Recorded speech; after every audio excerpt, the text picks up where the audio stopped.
Congresswoman Haley Stevens, she's running for Senate in Michigan, said Benjamin Netanyahu has made us less safe. He has frankly put Jews in an uncomfortable position across the country. Have you?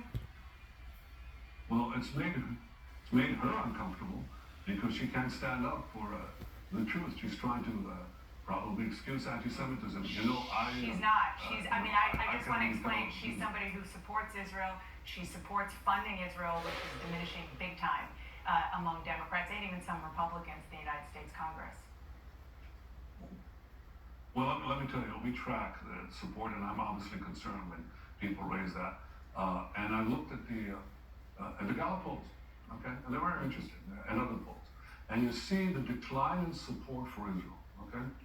And it's several years before the Gaza war took place, okay?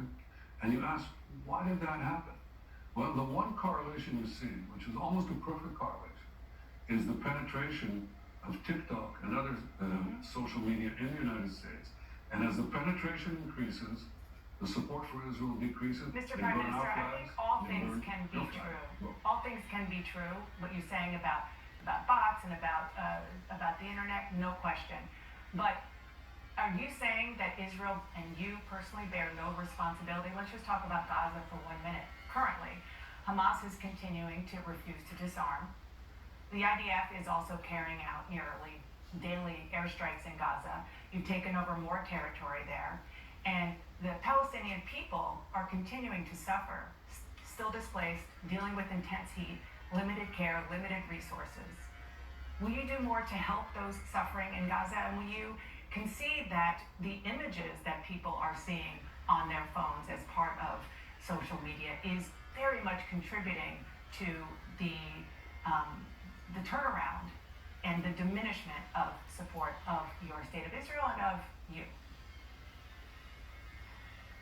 Yeah, look, I think that what you're raising is, how do you fight a war in the digital age when you have terrorists that embed themselves in civilian populations, in schools, in civilian neighborhoods, in apartment blocks, in mosques, and so on? How do you fight them? They send rockets to indiscriminately kill our people, and they hide behind, they're targeting our civilians while hiding behind their own civilians. So what are you going to do? Jake, he says that he still thinks that the ceasefire ultimately can work in Gaza, but it all comes back to the same question.